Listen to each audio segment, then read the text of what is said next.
Hi guys, it's Jenny Belly. Today I'm going to show you how to make these water soluble palettes. I was so pleased when I figured out that this worked because these are going to save you so much space to go travelling with, but they are also such a simple idea that when it actually worked I was like, that's genius! You know, when an idea is just staring you in the face for so long and it's so simple that you kind of overlook it. Well, this is this one for me. So I hope you enjoy it. The materials that you're going to need are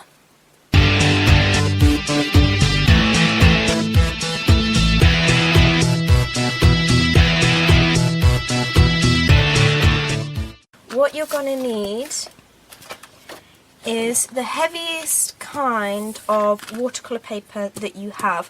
This here is about 350 GSM, I think. Now what you need to think about is the paper grain, and what I mean by that is you want the paper grain to go in the direction of the spine, so you want it lengthways. And just as an indicator, usually as a rule of thumb, the paper grain automatically goes with the length of the paper that it is. So it's generally going to go this way as opposed to this way. But the way that you can test that is whichever way gives least resistance. As you can see here, I'm giving the same amount of pressure that way as what I am that way, and it's a lot easier to bend this way. So as a general rule, the way that it's easier to fold is the right direction for the paper grain. So you need to think about that when you're creating your book, because it will define your size. What I did with this one is I just cut this in half and then bound it this way, but what I want to do with this one, just to have a bit of a variation, is I want to cut it into thirds. So I've just marked out here how I want my book to be sized. I'll just cut it.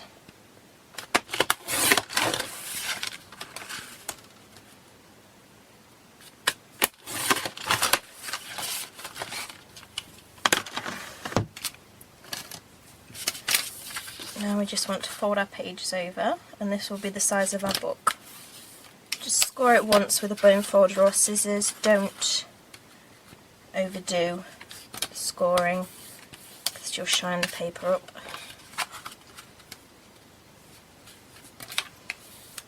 Now the reason you want the heaviest duty watercolour paper that you have is it means that your palette will last the longest.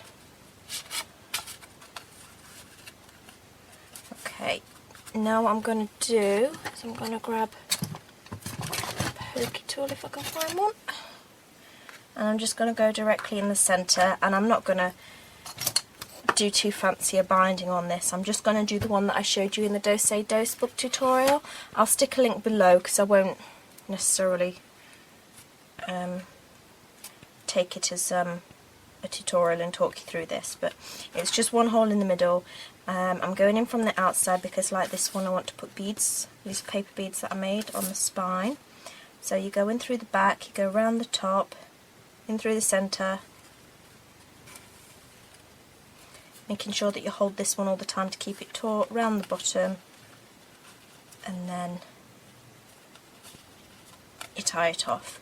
Now what I am using here is wax linen thread, which is the preferred bookbinding thread, but for this I don't really think it's necessary for you to have wax linen thread. I would suggest that you can have anything that you think would be strong enough, any yarn or anything like that. You know me, any found object will work. So there's our little book ready for us to make into our palette. Now what I'm going to do for this one is use these watercolours here. You can use whatever your preferred choice of media is. It just needs to be a dry to wet media, a water soluble media. Now what I'm going to do is I'm going to go through and I'm going to really work into the paper for a very long time, the media.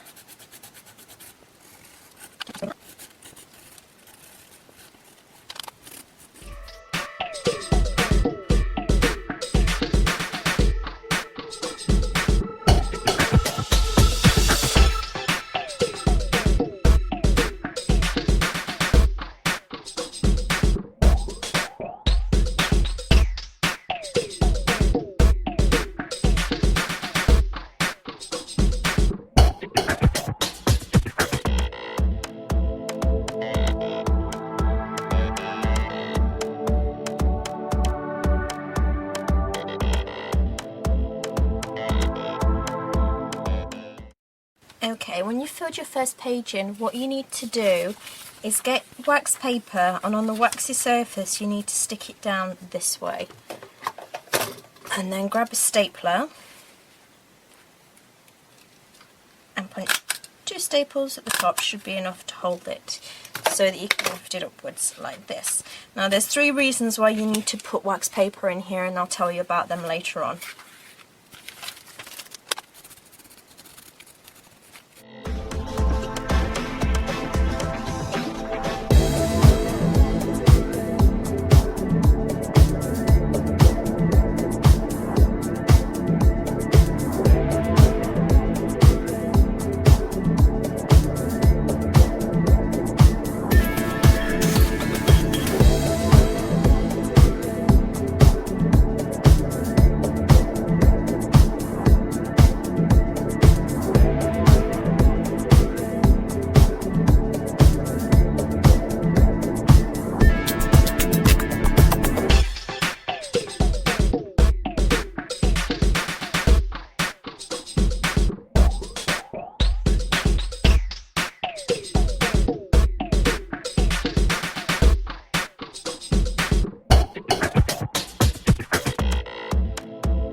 So I've decorated both palettes now. As you see, I put paper beads on this one as well, and I don't really need to show you the inside of here because I've already shown you what's in there. But this one, what I've done on here is exactly the same as my travel journal kit. I have just done the closure thing that I did with tissue box cardboard, and then finished it off with paper bead as well. Now on the inside, this is my water soluble palette, so this is my watercolour and this is my water solubles. So in here I put all kinds of different water solubles. So I've got my Inktense blocks on this side, and I've got my Inktense pencils on this side. Then I have my art bars, my Neocolor 2s.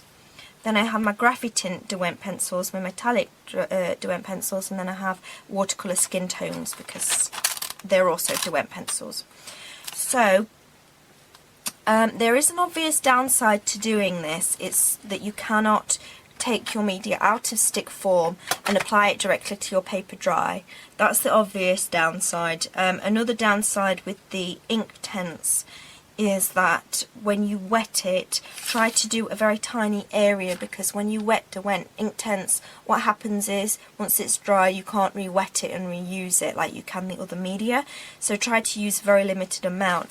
On this girl on the front, I only used the palette from the Neocolor 2 so I could show you how much I'd used. And as you can see, a little bit's been lifted in areas, but not very much really. So I'm hoping that the whole of this palette is going to last a very long time, and when I come back I can just retouch it up.